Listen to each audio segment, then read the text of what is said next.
Welcome to Rex institute Bhopal. Transformer के बारे में बताने जा रहा हूँ। आइए चलते हैं वीडियो में। और सिंपल कंसेप्ट रखिए, नॉर्मल पढ़िए, बहुत ज़्यादा थ्योरी पढ़ेंगे तो परेशान हो जाएंगे। आइए चलते वीडियो में। बेसिकली ट्रांसफार्मर क्या है? Magnetic law of induction, Faraday बहुत बड़े साइंटिस्ट और बहुत बड़ा इलेक्ट्रॉनिक्स वर्ल्ड में उनका योगदान।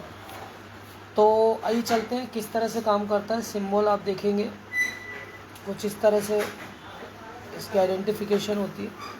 और मैग्नेटिक लॉ ऑफ कॉइलों को इस तरह से लगाया जाता है और उन्हें टच नहीं किया जाता, और जब करंट पास करते हैं तो दूसरे कॉइल पे अपने आप क्या होता है, ट्रांसफ़र हो जाता है। और एसी वोल्ट पर ही क्या होता है, ये काम करता है। ये ध्यान रखिएगा, लोगों को कन्फ्यूज़न है कि ट्रांसफार्मर एसी से क्या करता है, डीसी में कन्वर्ट करता है। ठीक है, ट्रांसफार्मर एसी को ही या तो स्टेप अप करेगा या स्टेप डाउन करेगा। ये चीज़ ध्यान रखना हमें। जो हमारी डीपी आती है उस तक कैसे आता है, यहाँ पर हमारा डीपी लगी होती है, यहाँ पर हाई टेंशन लाइन से वोल्टेज आते हैं, फिर यहाँ पर ये 3 फेस के थ्रू हमारे घरों पे जो हमारे लैंप्स होते हैं उस पर वायर चलते हैं, और यहीं पर एक अर्थिंग के लिए वायर दे के उसको क्या बनाया जाता है, न्यूट्रल बना के ऐसे हमारा न्यूट्रल फेस हमारे घरों तक आता है। फिर हमारे यहाँ खंबे लगे होते हैं, फिर वहाँ से कनेक्शन आपके सबके हमारे घरों में इसी तरह से क्या होता है, उतर के आ जाता है। ठीक है, तो ये कहानी है इसके ट्रांसफार्मर की। अब मैं इसके बारे में बता देता हूँ। जब भी ट्रांसफार्मर आप लेंगे, सेंटर टेप करके मल्टी आउट हो सकता है या सिंगल आउट भी हो सकता है। ठीक, जब भी ट्रांसफार्मर आए तो आपको ध्यान रखना है। देखिए ये ट्रांसफार्मर है, और इसमें जब आप चेक करेंगे स्टेप डाउन में, तो जो प्राइमरी वाइंडिंग है जहाँ से इनपुट देना है वहाँ पर आपका रेजिस्टेंस क्या दिखाएगा, ज़्यादा, और जहाँ पर आउट है वहाँ पर रेजिस्टेंस क्या दिखाएगा, कम। इस चीज़ को ध्यान रखिएगा। ठीक है, तो अब हम इसकी कंटिन्यूटी पर ले रहे हैं। और अब आप देखिए ये हमारा ट्रांसफार्मर है, इसको मैं चेक कर रहा हूँ। यहाँ पर आप देखिएगा इसका रेजिस्टेंस कितना आता है, 861। और यहाँ पर देखेंगे हम,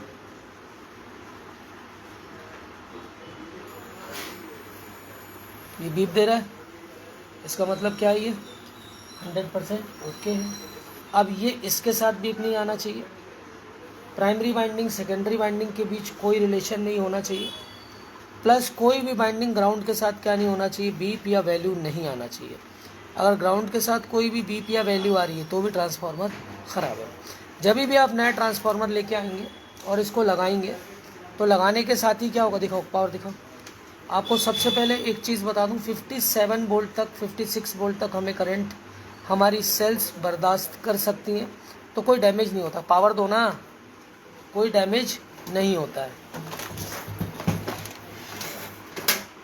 अब देखिए यहाँ पर इसको लेना है,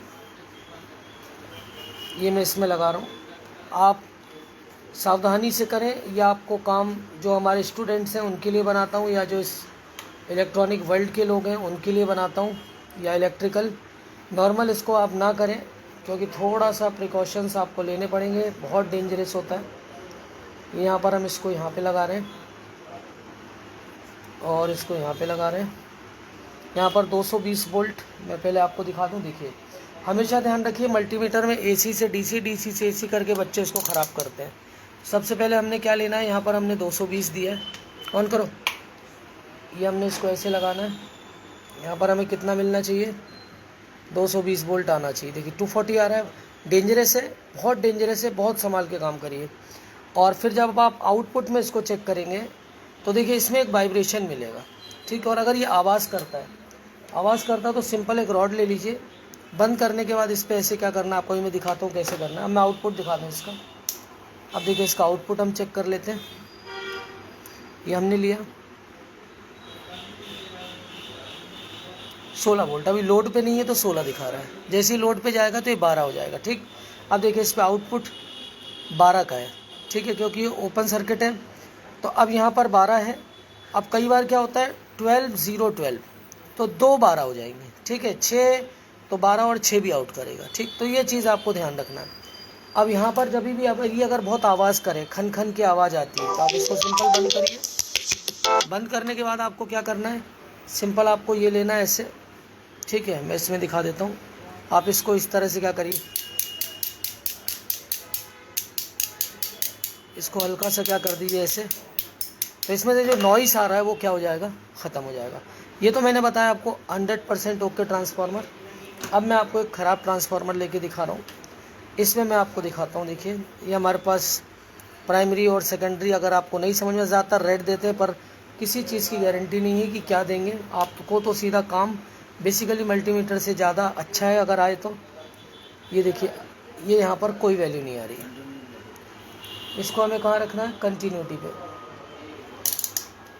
तो यहाँ पर कोई वैल्यू अगर नहीं आती है, ख़राब है ये, हम चेक कर चुके हैं इससे पहले।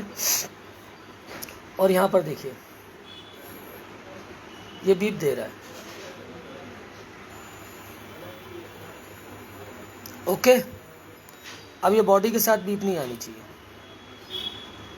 ना इसकी आनी चाहिए ना इसकी आनी चाहिए, और ना इसकी आनी चाहिए ना इसकी आनी चाहिए, प्राइमरी सेकेंडरी के साथ नहीं आनी चाहिए। लेकिन यहाँ पर शॉर्टिंग का केस नहीं, यहाँ पर ये क्या हो गया, सिंपल ओपन हो गई है कोई अंदर से, तो जल गई या कोई ना कोई दिक्कत ज़रूर आई है।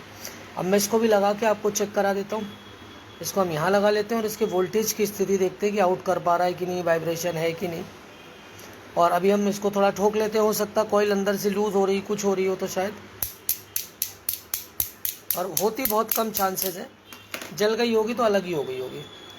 अब मैं इसको लगा रहा हूँ। कभी भी आप जब लगाएं तो दोनों वायर को टच ना करें, ठीक है, बंद है तो भी टच ना करें। किसी इलेक्ट्रीशियन ने कोई गलत कनेक्शन कर रखा है तो आपको दिक्कत हो सकती है। तो हमेशा ये माने कि लाइन क्या है, चालू है, सप्लाई चालू है। तो कोशिश करिए कि लगाने के बाद आप टच ना करें।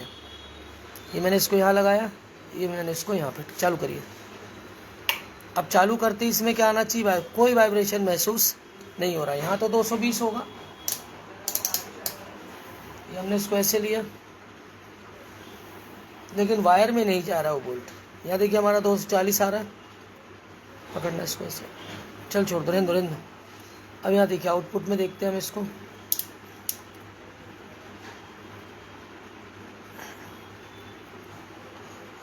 कुछ भी नहीं है, ज़ीरो है, इसमें कोई मूवमेंट नहीं है, ठीक, कुछ भी मूवमेंट इसमें नहीं हो रही। कुछ भी कर रहा हूँ कुछ नहीं हो रहा है, ठीक है। मतलब अंदर से कॉइल वगैरह क्या हो गए, वायर वगैरह निकल चुके हैं या कॉइल जल गई है।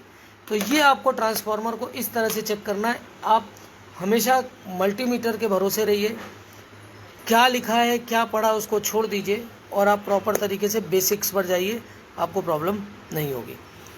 Thanks for the watching.